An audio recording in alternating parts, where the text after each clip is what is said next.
guys, welcome back to Food Star Home and Garden, and today I am going to fix these pots.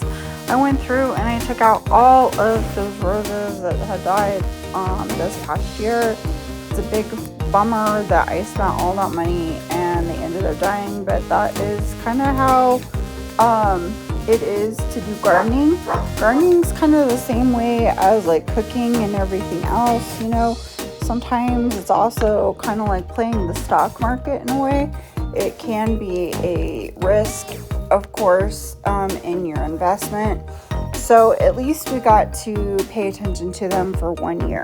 So this time what I'm doing is I started some lavender seeds in my grow room, and then they became ginormous.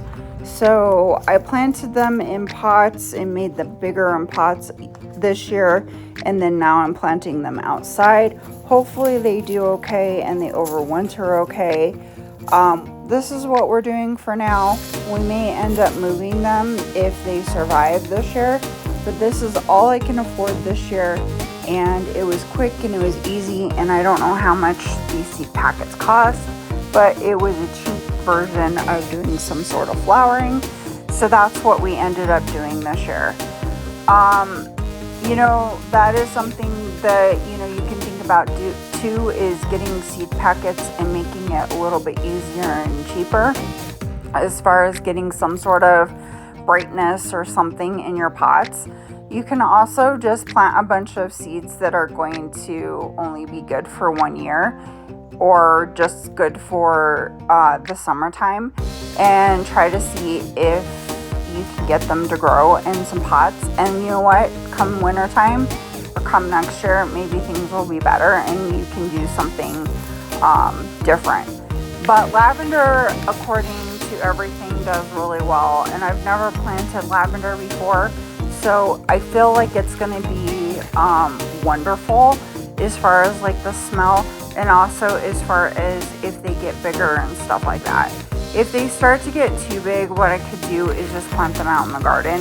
And I've got several areas that are in need of something that doesn't need to be watered as much anyway. And I think that also in the future, with the roses, I'm going to try to plant those a little bit differently for next year, and do some things a little bit differently this year.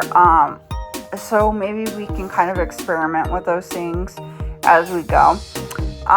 Basically, I'm adding some percolate to the soil everywhere to get all of the percolate is basically a way of the soil to be more airy and less dirt compact and less moisture in the soil.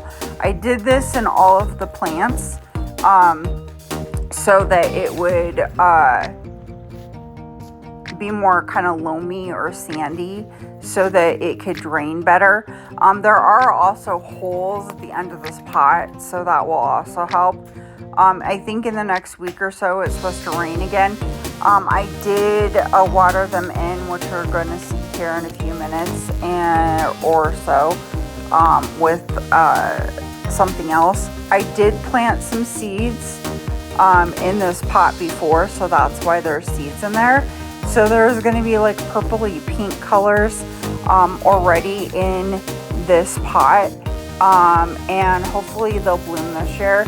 Last year it didn't take any time at all for these to bloom, but I think because of all the moisture that we've gotten this year, things are kind of growing slow because it's colder outside and not as warm as what it was last year. We're working with Colorado, and usually Colorado is not like this. For some weird reason, it decided to be like this year, and that's okay. You know, you got to deal with whatever you can. Maybe last year wasn't the greatest time to plant these. Maybe I didn't give them enough moisture, which shouldn't have been the factor because there was so much moisture anyway with all the snow. I think that they had gotten too cold. So there are some things that we can do in this next year to try to help with that. So we're gonna try to experiment maybe with some roses in this next year or so, depending on finances and stuff. So this year I'm kind of taking it easy. There's a lot of things in the garden that are kind of having issues this year. So I'm kind of just going around and trying to fix a lot of the issues and trimming a lot of trees back and stuff like that. Since I've had so many problems this year in the garden, I think these are good things that if anybody, you know, sees these kind of videos, that they'll kind of have some problem solving kind of ways of fixing stuff, I guess, in the garden. One of the other containers that I wanted to try too was one of my stock tank garden tanks. This year we are not doing a garden because I feel like we need to fix the garden this year. I have so many little individual projects like trimming trees and stuff, and since it was all rainy this year, I feel like nothing is really gonna grow. There is either a tomatillo plant or something growing in one of my stock tanks. I think I planted those, but it's growing and it's starting to bloom, which is really cool. And so I'm gonna let it go and let it see what it's gonna do. I haven't watered anything this year hardly, except for to do, you know, my bug stuff, bug like fungus kind of spray. And then also I am going to show you my fish emulsion stuff that I put in my bottle. So I'm trying to put a bunch of the perlite in here to mix the soil well, and I'm wearing a mask because the stuff is like really dusty and it gets into my lungs, and I already have asthma, so I don't need any more issues with that. So you may want to think about when you're working with soil and stuff like that, and if you have asthma or allergies, to wear your mask when you're working with this. I think gardening is really relaxing, so it does help a lot with, you know, those stresses and stuff like that. Just pay attention to something else that's kind of relaxing to go through and water all your plants, listen to the water, you know, talk to your plants a little bit too. Sometimes I talk to my ones in the house, depending on, you know, the day or whatever. Sometimes they listen better, and sometimes the dog listens better than anything else. So, here in a second, after we're done planting all of these and putting them back together, you're gonna see the fish emulsion container. I think it's like an 8-ounce container. I filled it all the way up with fish emulsion, and it's a sprayer on the end. It's nothing in particular. But I filled it all the way up, and then I hooked it onto my hose too. Right here, I am planting some more of those lavender, because I think this is a really dry area, and the lavender will probably do better here than any of the other plants that are sitting in here. Because of the fact that it gets a lot of sun and water too.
So I'm going to take my fish emulsion in the bottle. I'm going to set it actually at the top. It tells you what ounces to use.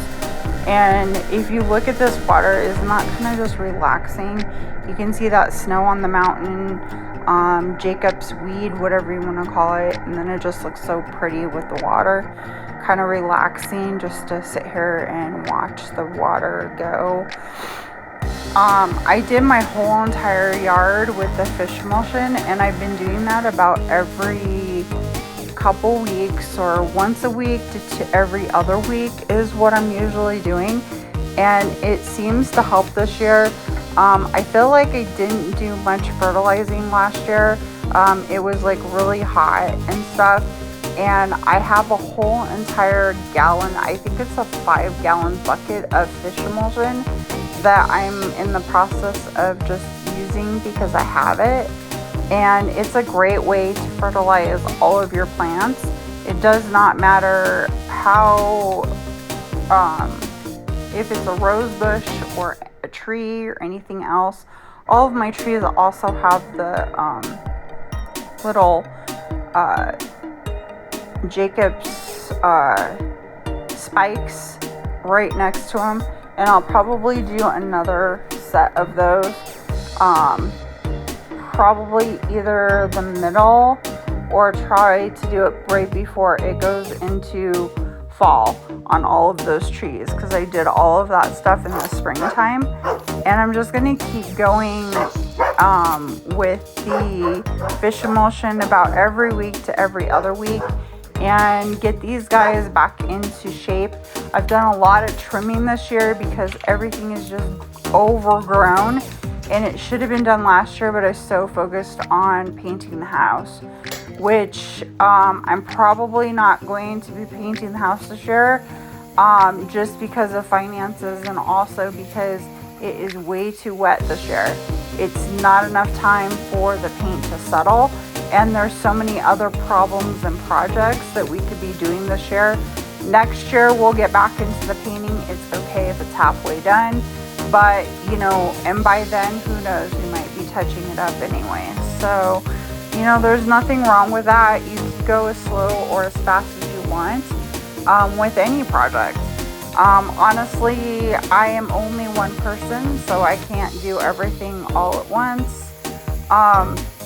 Sometimes it's nice to just get out there and slowly water all of your plants anyway, because you can do what I just did a couple seconds ago, which is look at your branches of your trees and or bushes and see what else needs to be trimmed back.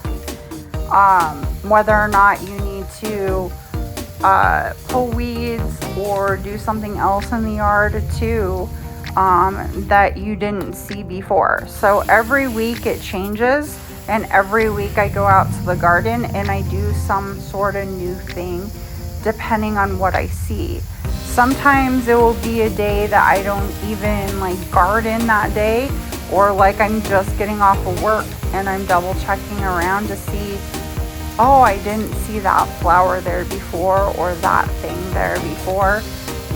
So that's kind of, you want to go through your plants, you know, on a daily or a couple days and in between, and just look at your plants and see what needs to be done. Whether it's like pulling this one tree right here, I need to remove that thuja tree. I need to take down this fence right here because it doesn't have a fence post anymore. You know, things like that. I was noticing on my raspberry bushes, it is taking over the whole entire garden. So I am going to be redoing my garden, you know, things like that. I was also noticing, which I did not put on this video, we have a bunch of bushes that are crazy nuts. So I went through and I cut them all back. It's July, yes, but in Colorado, I have never had any problems with cutting my bushes or anything else during the middle of the summer. Some of those hot places and stuff, you want to do all that stuff probably more towards the spring. But I do it all year round in Colorado. Maybe that's not the best thing to do, but that's what I do. And I've never had really any major problems. Yes, we're having problems right now, but also last year I did not spray my garden like I was supposed to with my antifungal and mite care solution from that Bio Advanced stuff. I didn't do that.